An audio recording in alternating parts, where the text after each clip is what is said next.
Diascofoot, le miroir du football de la diaspora congolaise.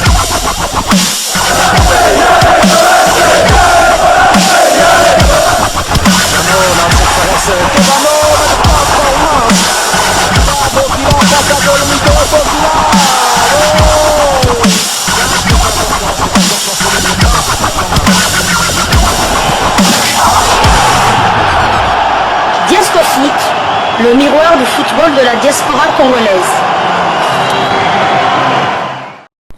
Vous êtes sur Diascofoot, le miroir du football de la diaspora congolaise.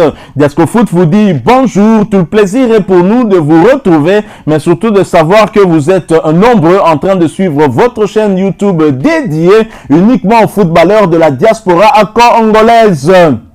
Time is up, c'est l'heure de partager avec vous quelques news que nous avons pu récolter pour vous, des news concernant certains de nos internationaux ou des binationaux qui se sont illustrés dans leurs clubs respectifs.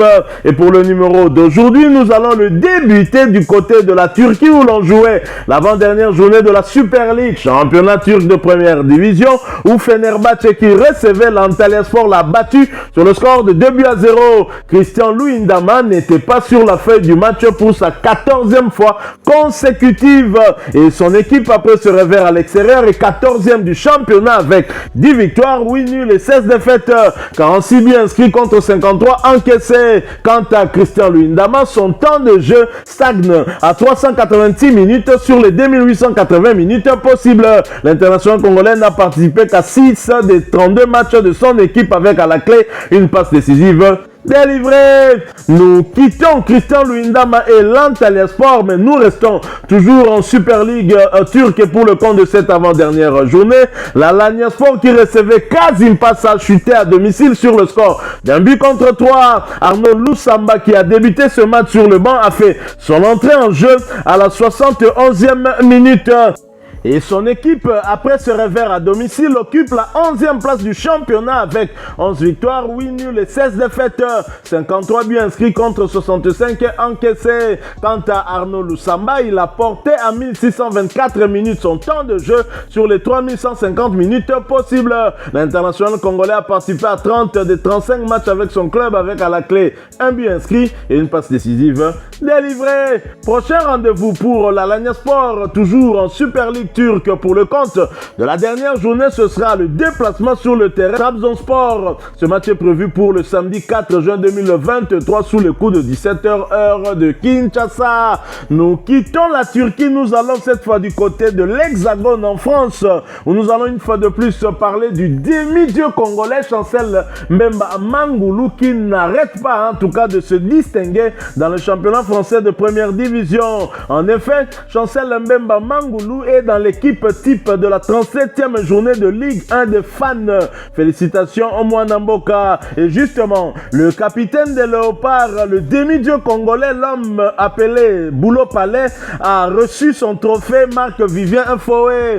Bravo à Chancel Mbemba Mangulu, l'homme du Boulot au Palais, qui continue à faire notre fierté. Chancel Mbemba qui avait été un tout petit peu ralenti dans son élan par son entraîneur Igor Tudor après la trêve internationale, retrouve peu à peu sa place de début de saison, ce qui est une très très bonne chose. Il va donc retrouver la sélection en République démocratique du Congo également pour ce rendez-vous du 18 juin 2023 pour le compte de la 5e journée des éliminatoires CAN Côte d'Ivoire 2023 avec un match décisif du côté de Franceville au Gabon contre les Panthères du Gabon. Nous quittons la France, nous allons cette fois en Allemagne, Bundesliga 2, championnat allemand de deuxième division où exploit retentissant pour Merveille Biancardi et Heidenheim pour la première fois en Bundesliga. Merveille Biancardi et Heidenheim accèdent pour la première fois de leur histoire en Bundesliga après leur succès 3-2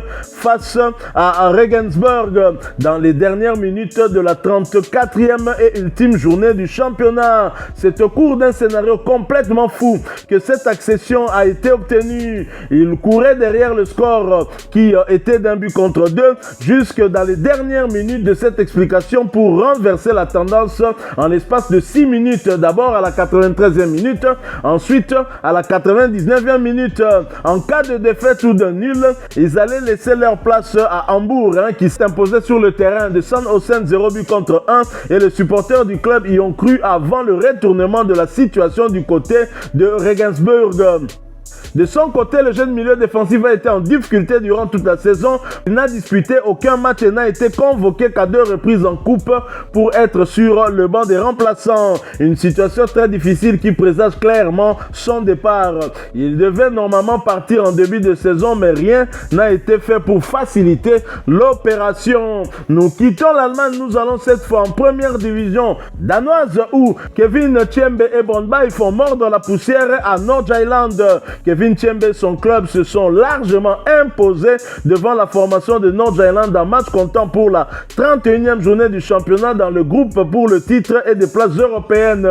Score final 5 buts à 1. Le défenseur central congolais a obtenu sa place lors de ce beau succès de prestige devant un adversaire qui jouait le titre et qui l'a perdu avec ce revers qui permet à son concurrent, le FC Copenhague, de rafler le titre à une journée de la clôture.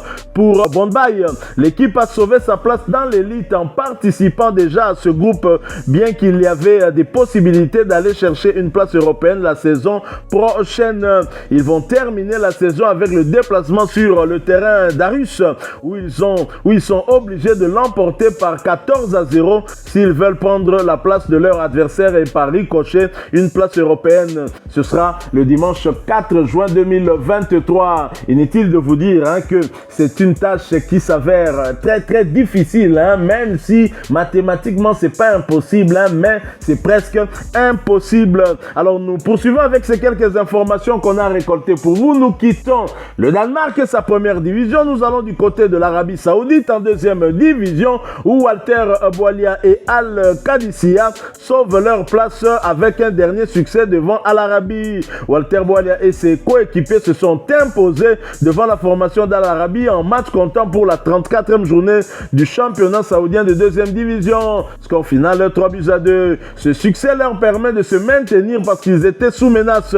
L'attaquant international congolais et ses coéquipiers ont réussi leur mission avec ce dernier résultat très important pour la survie du club. Une relégation aurait très certainement eu des conséquences comme c'est le cas souvent, mais l'essentiel a été fait et qu'il faudra maintenant prendre le temps nécessaire pour composer une équipe qui ira chercher une place pour la montée la saison prochaine. Prêté par Al Ahly d'Égypte, l'ancien joueur du FC Lubumbashi Sport devrait normalement rentrer, mais il lui sera difficile de trouver une place dans une équipe déjà complète et qui va disputer sa 4e finale consécutive de Ligue africaine des champions. Ce match sera face au club marocain tenant du titre, le Wydad Athletic Club de Casablanca de l'international congolais Arsène Zola Akiakou.